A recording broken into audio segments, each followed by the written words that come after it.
Hello. Next yung, ano natin, yung login. So, run natin. Then, proceed na tayo sa register. Then, username. Then, close. Then, yung password. Next, i-confirm natin if tama ba yung password. Then, yung address.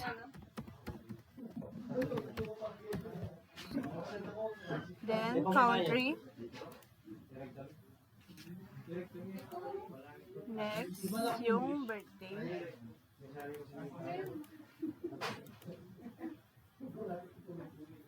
Bayad po din ko.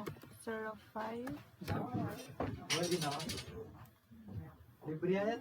09. 04. Exactly 10:00 Papilan mo na yan. PM. So, register. Yan. Okay na siya. Sali kong yellow.